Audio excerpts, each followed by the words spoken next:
Hi today's welcome back to market waves. Nifty, bank Nifty, Sensex എന്നീ ഇൻഡെക്സുകളുടെ daily അനാലിസിസിലേക്ക് ഏവർക്കും സ്വാഗതം.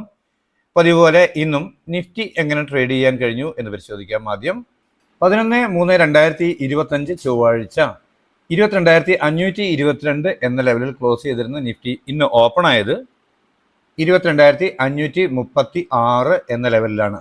അതായത് ചാർട്ട് പ്രകാരം നോക്കുമ്പോൾ കേവലം 14 പോയിന്റ് ഒരു ഗ്യാപ്പ് അപ്പിൽ മാത്രം. എന്നാൽ നമ്മൾ രേഖപ്പെടുത്തിയിരുന്ന ആദ്യത്തെ ടാർഗറ്റായ 22,588 എന്ന ലെവൽ ടെസ്റ്റ് ചെയ്തില്ല. 577 എന്ന ലെവൽ വരെ മാത്രം എത്തി. ഓപ്പൺ ചെയ്തതിന് ശേഷം 40-ലധികം പോയിന്റിന്റെ ഒരു അപ്പ് മൂവ് വളരെ ഫാസ്റ്റായി ട്രേഡ് ചെയ്ത ഏതൊരാൾക്കും ഒരു പക്ഷേ അപ്പോഴ് ഒരു സ്കാൾപ്പിംഗ് നടത്താൻ കഴിഞ്ഞിട്ടുണ്ടാകാം. എന്നാൽ ആ ലെവൽ വളരെ വ്യക്തമായ ഒരു പ്രോഫിറ്റ് ബുക്കിംഗ് ആണ് നൽകിയത്. ഇന്ന് ലഭ്യമായ ഹൈ ലോ എന്നിവ പരിശോധിച്ചാൽ നമുക്ക് കാണാം ഒരു 250 പോയിന്റിന്റെ കഷ്ടി മൂവ്മെന്റ് മാത്രമാണ് നമുക്ക് ലഭിച്ചിരുന്നത്. എന്നാൽ വളരെ നല്ല ഒരു ട്രേഡിംഗ് ഡേ ആയിരുന്നു. ഇവിടെ ഗ്യാപ്പ് അപ്പ് വന്നാൽ സ്വാഭാവികമായും ഒരു പ്രോഫിറ്റ് ബുക്കിംഗ് നമ്മൾക്ക് പ്രതീക്ഷിക്കാവുന്നത് തന്നെയാണ്. അത്തരത്തിലൊരു ചിന്തയോടെ നിന്ന് ഏതൊരാൾക്കും ഡേയ്സ് ഹൈ അതങ്ങൾ തൊട്ട് മുകളിലുള്ള റെസിസ്റ്റൻസ് ലെവൽ അതൊരു സ്റ്റോപ്പ് ലോസ് ആയി കണ്ടുകൊണ്ട് ഒരു പുട്ട് ഓപ്ഷൻ വാങ്ങാം എന്ന് കരുതിയ ഏതൊരാൾക്കും വളരെ പെട്ടെന്ന് തന്നെ നല്ല ടാർഗറ്റ് കിട്ടി. നമ്മൾ രേഖപ്പെടുത്തിയിരുന്ന പ്രധാന സപ്പോർട്ടും ബ്രേക്ക് ചെയ്ത് തൊട്ട് താഴെയുള്ള ആദ്യത്തെ മൈനർ സപ്പോർട്ട് ബ്രേക്ക് ചെയ്ത് ക്ലോസ് ചെയ്യുകയാണ് ചെയ്തത്. വീണ്ടും കിട്ടിയ അപ്പ് മൂവിൽ ഡേയ്സ് ഹൈ സ്ട്രിക്റ്റായ സ്റ്റോപ്പ് ലോസ് ആയി കണക്കാക്കി ട്രേഡ് ചെയ്യാമെന്ന് കരുതിയ ഏതൊരാൾക്കും വീണ്ടും അതുവരെ രേഖപ്പെടുത്തിയ ലോ അത് തൊട്ട് താഴെ നമ്മൾ രേഖപ്പെടുത്തിയ ലെവൽ തന്നെ ടാർഗറ്റായി കിട്ടി. അത്തരത്തിൽ ഇന്നത്തെ ഒരു പകുതി ദിവസം കൃത്യമായും സെൽ ഓൺ എവറി ഹൈ എന്ന രീതിക്ക് ട്രേഡ് ചെയ്യാൻ കഴിഞ്ഞിട്ടുണ്ട്. വളരെയധികം പേര് നല്ല പ്രോഫിറ്റുകൾ തന്നിരുന്നു. എല്ലാവരുടെയും പ്രോഫിറ്റുകൾ പിയാൻഡലുകളും ശബ്ദ സന്ദേശങ്ങളും പബ്ലിക് ചാനൽ പോസ്റ്റ് ചെയ്യാൻ സാധിക്കാറില്ല. കാരണം ഇത് വാട്സപ്പിൽ ലഭിക്കുന്ന ഓരോ സന്ദേശങ്ങൾ മാത്രമായാണ് നമുക്ക് ടെലഗ്രാം ചാനലിലോട്ട് ഷെയർ ചെയ്യാൻ കഴിയുക. അതുകൊണ്ട് എല്ലാവരുടെ എല്ലാ പിയാൻഡലുകളും പോസ്റ്റ് ചെയ്യാൻ കഴിയാറില്ല. ആരും ഖേദം വിചാരിക്കരുത്. എന്നാൽ ഓരോരുത്തരുടെയും പലപ്പോഴും ഞാൻ പോസ്റ്റ് ചെയ്യാറുണ്ട്. നല്ല ദിവസമാകുമ്പോൾ ഇഷ്ടംപോലെ പിയാൻഡലുകൾ കിട്ടും. അതുകൊണ്ട് തന്നെ അത് പോസ്റ്റ് ചെയ്യുക. അല്പം പ്രായോഗികമായ ബുദ്ധിമുട്ടുണ്ട്. എന്നാൽ ഇവിടെ ഒരു ലോ തന്നതിന് ശേഷം പ്രൈസ് ഇങ്ങനെ നമ്മളൊരു ട്രെൻഡ് ലൈൻ ഉപയോഗിച്ച് നോക്കിയാൽ പോലും ഹൊറിസോണ്ടൽ ലൈൻ പോലെ തന്നെ ട്രെൻഡ് ലൈനും ഒരിക്കൽ നമ്മൾ വരച്ചു കഴിഞ്ഞാൽ പ്രൈസ് എതിരെ പോയാലും ആ ട്രെൻഡ് ലൈൻ അതിലേ കിടക്കുകയുള്ളൂ. ഒരു ട്രെൻഡ് ലൈൻ ഉപയോഗിച്ചാൽ പോലും ഇവിടെ വളരെ വ്യക്തമായി ഒരു റിവേഴ്സ് പ്രൈസ് എത്ര വരെ വന്നതിന് ശേഷം ഒന്ന് തിരിയുകയാണ് എന്ന് ചിന്തിക്കാനും നമുക്കത് കാണാനും കഴിയുന്നതാണ്. അത്തരത്തിൽ ട്രേഡ് ചെയ്യാമെന്ന് കരുതിയ കോൾ തന്നെ രാവിലെ പുട്ട് ഓപ്ഷൻ ചെയ്തതിന് ശേഷം പിന്നീട് കോൾ ഓപ്ഷൻ തന്നെ ബൈ ചെയ്ത് പലരും നല്ല ടാർഗറ്റുകൾ ഉണ്ടാക്കിയിട്ടുണ്ട്. അത്തരത്തിൽ ഇവിടെ നിന്നും വീണ്ടും ബൈ ഓൺ ഡിപ്പ് എന്ന സ്ട്രാറ്റജി ഉപയോഗിച്ച് ട്രേഡ് ചെയ്യാൻ കഴിഞ്ഞിട്ടുണ്ട്. കൃത്യമായും ചെയ്യാൻ സാധിക്കുന്നവരുണ്ട്. കാരണം അവർ എങ്ങനെയാണ് പ്രൈസ് ആക്ഷൻ എന്ന് വ്യക്തമായി പഠിച്ചവർക്കാണ് അത് ചെയ്യാൻ കഴിയുക. അപ്പോൾ ഇത്രയുമായിരുന്നു നമ്മളുടെ ഇന്നത്തെ ട്രേഡിംഗ് അവസരങ്ങൾ. അപ്പോൾ ഇന്ന് ലഭിച്ച പ്രൈസ് ലെവലുകളെ അടിസ്ഥാനപ്പെടുത്തിക്കൊണ്ട് നാളത്തേന് നമുക്ക് എങ്ങനെ ഒരു ട്രേഡിംഗ് പ്ലാൻ തയ്യാറാക്കാം എന്ന് പരിശോധിക്കാം. 22,460 എന്ന ലെവലാണ് ആദ്യമായി ലഭിക്കാവുന്ന ഒരു പ്രധാന സപ്പോർട്ട് എന്ന രീതിയിൽ രേഖപ്പെടുത്തിയിട്ടുള്ളത്. തൊട്ട് താഴെയായി 426 എന്ന മൈനർ സപ്പോർട്ടും രേഖപ്പെടുത്തിയിട്ടുണ്ട്. എന്നാൽ 22,558 എന്ന ലെവലാണ് ഒരു പ്രധാന റെസിസ്റ്റൻസ്, ഇമ്മീഡിയറ്റ് കിട്ടാവുന്ന ഒരു റെസിസ്റ്റൻസ് എന്ന രീതിക്ക് ഞാൻ രേഖപ്പെടുത്തിയിട്ടുള്ളത്. അതിന് മുകളിലേക്കായി ഈ 595, 633 എന്നിങ്ങനെയുള്ള മറ്റ് ലെവലുകൾ രേഖപ്പെടുത്തിയിരിക്കുന്നു. ഒരു ഫ്ലാറ്റ് ഓപ്പണിംഗ് നൽകിയതിനു ശേഷം ചെറിയ ടൈം ഫ്രെയിമിലുള്ള ക്യാൻഡിൽ പാറ്റേണുകൾ പ്രൈസ് ആക്ഷൻ പ്രകാരം അപ്വേർഡ് ഡയറക്ഷൻ നൽകുന്നു എന്ന് ഫീൽ ചെയ്താൽ അതുവരെ രേഖപ്പെടുത്തിയ ഡേയ്സിലോ അതല്ലെങ്കിൽ തൊട്ട് താഴെയുള്ള സപ്പോർട്ട് ലെവൽ സ്റ്റോപ്പ് ലോസ് ആയി കണക്കാക്കി അപ്വേർഡ് ഡയറക്ഷനിലേക്ക് ട്രേഡ് ചെയ്യാം. ആദ്യം ലഭിക്കേണ്ട ടാർഗറ്റ് ഇത് തന്നെയാണ്, 22,558. അതിന് മുകളിൽ ഒരു 15 മിനിറ്റ് ക്യാൻഡിൽ ക്ലോസ് ആവുകയും വീണ്ടും ഒരു ഡിക്ലൈൻ കിട്ടുമ്പോൾ അതുവരെ രേഖപ്പെടുത്തിയ ഡേയ്സിലോ ഡൗൺ സൈഡിലേക്ക് ബ്രേക്ക് ചെയ്യാതിരിക്കുകയും ചെയ്താൽ ഡേയ്സിലോ സ്ട്രിക്റ്റായ സ്റ്റോപ്പ് ലോസ് ആയി കണക്കാക്കിക്കൊണ്ട് ചെറിയ ടൈം ഫ്രെയിമിലുള്ള ക്യാൻഡിൽ പാറ്റേണുകൾ പ്രൈസ് ആക്ഷൻ പ്രകാരം അപ്വേർഡ് ഡയറക്ഷൻ നൽകുന്നുവെങ്കിൽ ഞാൻ കോൾ ഓപ്ഷൻ ബൈ ചെയ്യും. പ്രതീക്ഷിക്കുന്ന ടാർഗറ്റ് അതുവരെ രേഖപ്പെടുത്തിയ ഉയരമാണ്. എന്നാൽ അതിനു മുകളിലോട്ട് പ്രൈസ് മൂവ് ചെയ്യുന്നു ഒരു 5 മിനിറ്റ് 15 മിനിറ്റ് എങ്കിൽ തുടർന്ന് 22,595, 22,633 എന്നിങ്ങനെയുള്ള ടാർഗറ്റുകൾ ലഭിച്ചേക്കാം എന്നാണ് പ്രതീക്ഷിക്കുക. എന്നാൽ ഫ്ലാറ്റ് ഓപ്പണിങ്ങിന് ശേഷം ചെറിയ ടൈം ഫ്രെയിമിലുള്ള ക്യാൻഡിൽ പാറ്റേണും സെല്ലിംഗ് ഡയറക്ഷൻ നൽകുന്നു എന്ന് ഫീൽ ചെയ്താൽ അതുവരെ രേഖപ്പെടുത്തിയ ഡേയ്സ് ഹൈ അതല്ലെങ്കിൽ തൊട്ട് മുകളിലുള്ള റെസിസ്റ്റൻസ് ലെവൽ ഏതോ അതൊരെണ്ണം സ്റ്റോപ്പ് ലോസ് ആയി കണക്കാക്കിക്കൊണ്ട് ഡൗൺ സൈഡിലേക്ക് ട്രേഡ് ചെയ്യും. ഒരു ഫാളിംഗ് സെൻസ് നമുക്ക് ഫീൽ ചെയ്യാൻ ആദ്യം ലഭിക്കേണ്ട ടാർഗറ്റ് ഈ ലെവലിന് താഴെ 22,391 എന്ന ലെവലിന് താഴെ ഒരു 5 മിനിറ്റ് 15 മിനിറ്റ് ക്യാൻഡിൽ ക്ലോസ് ആവുക എന്നതാണ്.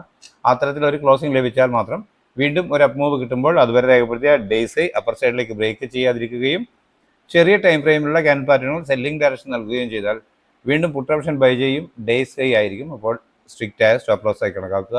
പ്രതീക്ഷിക്കുന്ന ടാർഗറ്റ് അതുവരെ രേഖപ്പെടുത്തിയ ലോ ആണ്. എന്നാൽ അതിന് താഴോട്ട് പ്രൈസ് മൂവ് ചെയ്യുന്നു ക്ലോസ് ചെയ്യുന്നു എന്ന് വന്നാൽ തുടർന്ന് ഈ ലെവലുകൾ ലഭിച്ചേക്കാം. എന്നാൽ ഇന്നത്തെ ലോ ബ്രേക്ക് ചെയ്ത് ക്ലോസ് ചെയ്യുക എന്നതാണ് പ്രധാനമായും ഒരു ഫാളിംഗ് തന്നെ കണ്ടിന്യൂ ചെയ്യുന്നു എന്ന് നമുക്ക് തിരിയാനുള്ള ഒരു കാര്യം. അങ്ങനെ വന്നാൽ തുടർന്ന് ഈ ലെവലുകൾ ടാർഗറ്റുകളായി ലഭിക്കുമെന്നാണ് പ്രതീക്ഷ. ലെവലുകൾ നിങ്ങൾക്ക് സ്ക്രീനിൽ കാണാം എന്നാണ് കരുതുന്നത്. 48,055 എന്ന ലെവലാണ് ബാങ്ക് നിഫ്റ്റിയിൽ ആദ്യമായി ലഭിക്കാവുന്ന ഒരു പ്രധാന സപ്പോർട്ടായി രേഖപ്പെടുത്തിയിട്ടുള്ളത്. മൈനർ സപ്പോർട്ടായി 47,977 എന്ന ലെവല് രേഖപ്പെടുത്തിയിട്ടുണ്ട്. ആദ്യമേ ലഭിക്കേണ്ടുന്ന ഒരു ടാർഗറ്റ് എന്നത് ഇന്നത്തെ ഹൈ തന്നെയാണ് ഞാൻ രേഖപ്പെടുത്തിയിട്ടുള്ളത്. എന്നാൽ പ്രധാന റെസിസ്റ്റൻസായി കണക്കാക്കുന്നത് 48,477 എന്ന ലെവലാണ്. ഇവിടെ ഒരു ഫ്ലാറ്റ് ഓപ്പണിംഗ് നൽകിയതിനു ശേഷം ചെറിയ ടൈം ഫ്രെയിമിലുള്ള ക്യാൻഡിൽ പാറ്റേണുകൾ പ്രൈസ് ആക്ഷൻ പ്രകാരം അപ്വേർഡ് ഡയറക്ഷൻ നൽകുന്നു എന്ന് ഫീൽ ചെയ്താൽ അതുവരെ രേഖപ്പെടുത്തിയ ഡേയ്സ് ലോ അതല്ലെങ്കിൽ തൊട്ട് താഴെയുള്ള സപ്പോർട്ട് ലെവൽ സ്റ്റോപ്പ് ലോസ് ആയി കണക്കാക്കി അപ്വേർഡ് ഡയറക്ഷനിലേക്ക് ട്രേഡ് ചെയ്യും. ആദ്യം ലഭിക്കേണ്ട ടാർഗറ്റ് ഈ ലെവലാണ്. ഇതിന് മുകളിൽ അതായത് ഇന്നത്തെ ഹൈ ആണ്. അതിന് മുകളിൽ ഒരു 5 മിനിറ്റ് 15 മിനിറ്റ് ക്യാൻഡിൽ ക്ലോസ് ആവുകയാണെങ്കിൽ മാത്രം വീണ്ടും ഒരു ഡിക്ലൈൻ കിട്ടുമ്പോൾ അതുവരെ രേഖപ്പെടുത്തിയ ഡേയ്സ് ലോ ഡൗൺ സൈഡിലേക്ക് ബ്രേക്ക് ചെയ്യുന്നില്ല എങ്കിൽ ചെറിയ ടൈം ഫ്രെയിമിലുള്ള ക്യാൻഡിൽ പാറ്റേണുകൾ വീണ്ടും അപ്വേർഡ് ഡയറക്ഷൻ തന്നെയാണ് നൽകുന്നതെങ്കിൽ കോൾ ഓപ്ഷൻ തന്നെ ബൈ ചെയ്ത് ഡേയ്സ് ലോ സ്ട്രിക്റ്റ് ആയ സ്റ്റോപ്പ് ലോസ് ആയി കണക്കാക്കും. പ്രതീക്ഷിക്കുന്ന ടാർഗറ്റ് അതുവരെ രേഖപ്പെടുത്തിയ വിവരമാണ്. എന്നാൽ അതിന് മുകളിലോട്ട് പ്രൈസ് മൂവ് ചെയ്യുന്നു എന്ന് വന്നാൽ ഈ ടാർഗറ്റ് ലഭിച്ചേക്കാം. 48,477 എന്ന ടാർഗറ്റ് ലഭിച്ചേക്കാം എന്നാണ് ഞാൻ പ്രതീക്ഷിക്കുക.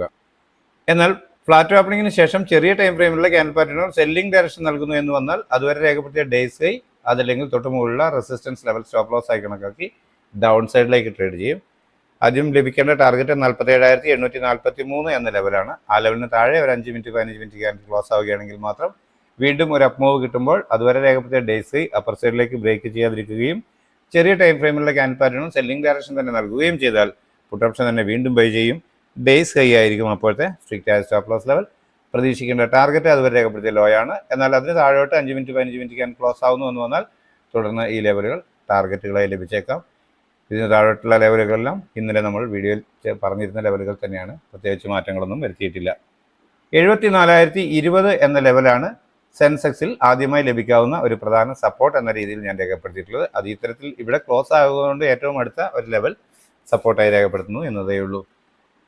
എന്നാൽ 73,916 എന്ന ലെവലാണ് തൊട്ട് താഴെയായി ഒരു മൈനർ സപ്പോർട്ടായി രേഖപ്പെടുത്തിയിട്ടുള്ളത്. മേജർ റെസിസ്റ്റൻസായി 74,564 എന്ന ലെവലാണ് കാണുന്നത്. അതിനിടയിൽ 74,440 എന്നൊരു മറ്റൊരു മൈനർ റെസിസ്റ്റൻസും രേഖപ്പെടുത്തിയിട്ടുണ്ട്. അതിന് മുകളിലോട്ടുള്ള ഈ ലെവലുകൾ നിങ്ങൾക്ക് കാണാമെന്ന് കരുതുന്നു. ഇവിടെ ഒരു ഫ്ലാറ്റ് ഓപ്പണിംഗ് നൽകിയതിനു ശേഷം ചെറിയ ടൈം ഫ്രെയിമിലുള്ള ക്യാൻഡിൽ പാറ്റേണും പ്രൈസ് ആക്ഷൻ പ്രകാരം അപ്വേർഡ് ഡയറക്ഷൻ നൽകുന്നു എന്ന് ഫീൽ ചെയ്താൽ അതുവരെ രേഖപ്പെടുത്തിയ ഡേയ്സ് ലോ അതല്ലെങ്കിൽ തൊട്ട് താഴെയുള്ള സപ്പോർട്ട് ലെവൽ സ്റ്റോപ്പ് ലോസ് ആയി കണക്കാക്കി അപ്വേർഡ് ഡയറക്ഷൻ ട്രേഡ് ചെയ്യും. ലഭിക്കേണ്ട ആദ്യത്തെ ടാർഗറ്റ് 74,440 എന്ന ലെവലിന് മുകളിൽ ഒരു 5 മിനിറ്റ് 15 മിനിറ്റ് ക്യാൻഡിൽ ക്ലോസ് ആവുക എന്നതാണ്. അത്തരത്തിലൊരു ക്ലോസിംഗ് ലഭിക്കുകയാണെങ്കിൽ മാത്രം വീണ്ടും ഒരു ഡിക്ലൈൻ കിട്ടുമ്പോൾ അതുവരെ രേഖപ്പെടുത്തിയ ഡേയ്സ് ലോ ഡൗൺ സൈഡിലേക്ക് ബ്രേക്ക് ചെയ്യാതിരിക്കുകയും ചെറിയ ടൈം ഫ്രെയിമിലുള്ള ക്യാൻഡിൽ പാറ്റേണും പ്രൈസ് ആക്ഷൻ പ്രകാരം അപ്വേർഡ് ഡയറക്ഷൻ നൽകുകയും ചെയ്താൽ കോൾ ഓപ്ഷൻ തന്നെ ബൈ ചെയ്യും. അപ്പോൾ ഡേയ്സ് ലോ ആയിരിക്കും സ്ട്രിക്റ്റ് ആയി സ്റ്റോപ്പ് ലോസ് ആയി കണക്കാക്കുക. പ്രതീക്ഷിക്കുന്ന ടാർഗറ്റ് അതുവരെ രേഖപ്പെടുത്തിയ വിവരമാണ്. എന്നാൽ അതിന് മുകളിലോട്ട് 5 മിനിറ്റ് 15 മിനിറ്റ് ക്യാൻഡിൽ ക്ലോസ് ആവുന്നു എന്നാൽ തുടർന്ന് ഈ ലെവലുകൾ ടാർഗറ്റുകളായി ലഭിച്ചേക്കാം എന്നാണ് കണക്കാക്കുക. എന്നാൽ ഫ്ലാറ്റ് ഓപ്പണിങ്ങിന് ശേഷം ചെറിയ ടൈം ഫ്രെയിമിലുള്ള ക്യാൻഡിൽ പാറ്റേണുകൾ സെല്ലിംഗ് ഡയറക്ഷൻ നൽകുന്നു എന്ന് വന്നാൽ അതുവരെ രേഖപ്പെടുത്തിയ ഡേയ്സ് ഹൈ അതല്ലെങ്കിൽ തൊട്ട് മുകളിലുള്ള റെസിസ്റ്റൻസ് ലെവൽ സ്റ്റോപ്പ് ലോസ് ആയി കണക്കാക്കി ഡൗൺ സൈഡിലേക്ക് ട്രേഡ് ചെയ്യും. ആദ്യം ലഭിക്കേണ്ട ടാർഗറ്റ് ഈ ലെവലിന് താഴെ ഒരു 5 മിനിറ്റ് 15 മിനിറ്റ് ക്യാൻഡിൽ ക്ലോസ് ആവുക എന്നതാണ്. അത്തരത്തിലൊരു ക്ലോസിംഗ് ലഭിച്ചാൽ വീണ്ടും ഒരു അപ്പ് മൂവ് കിട്ടുമ്പോൾ അതുവരെ രേഖപ്പെടുത്തിയ ഡേയ്സ് ഹൈ അപ്പർ സൈഡിലേക്ക് ബ്രേക്ക് ചെയ്യാതിരിക്കുകയും ചെറിയ ടൈം ഫ്രെയിമിലുള്ള ക്യാൻഡിൽ പാറ്റേണുകൾ സെല്ലിംഗ് ഡയറക്ഷൻ നൽകുകയും ചെയ്താൽ വീണ്ടും പുട്ട് ഓപ്ഷൻ തന്നെ ബൈ ചെയ്യും. ഡേയ്സ് ഹൈ ആയിരിക്കും അപ്പോഴത്തെ സ്ട്രിക്റ്റ് ആയ സ്റ്റോപ്പ് ലോസ് ലെവൽ. പ്രതീക്ഷിക്കേണ്ട ടാർഗറ്റ് അതുവരെ രേഖപ്പെടുത്തിയ ലോ ആണ്. എന്നാൽ അതിന് താഴോട്ട് 5 മിനിറ്റ് 15 മിനിറ്റ് ക്യാൻഡിൽ ക്ലോസ് ആവുന്നു എന്ന് വന്നാൽ തുടർന്ന് നമുക്ക് ലഭിക്കേണ്ടത് ഇന്നത്തെ ലോയ്ക്ക് താഴെ ഒരു 5 മിനിറ്റ് 15 മിനിറ്റ് ക്യാൻഡിൽ ക്ലോസ് ആവുക എന്നതാണ്. അത്തരത്തിലൊരു ക്ലോസിംഗ് ലഭിച്ചാൽ താഴോട്ടുള്ള ടാർഗറ്റുകൾ 1 by 1 ആയി ലഭിച്ചേക്കാം എന്നാണ് കണക്കാക്കുന്നത്. അപ്പോൾ ഇത്രയുമാണ് സ്ഥിരമായി നമ്മൾ ചെയ്യുന്ന 3 ഇൻഡെക്സുകളുടെയും നാളത്തേക്കുള്ള എൻ്റെ ട്രേഡിംഗ് പ്ലാൻ. ഇത് എൻ്റെ ട്രേഡിംഗ് ആവശ്യത്തിലേക്ക് തയ്യാറാക്കുന്ന പ്ലാൻ മാത്രമാണ്. പഠനാർത്ഥം ഇത് നിങ്ങൾക്കും ഉപയോഗിക്കാം. ഗുണകരമെന്ന് തോന്നുകയാണെങ്കിൽ നിങ്ങളുടെ സുഹൃത്തുക്കളായ ട്രേഡേഴ്സിന് ഷെയർ ചെയ്ത് കൊടുക്കുമെന്ന് പ്രതീക്ഷിക്കുന്നു. എന്നാൽ റിസ്ക് പൂർണ്ണമായും നിങ്ങളുടേതാണ്.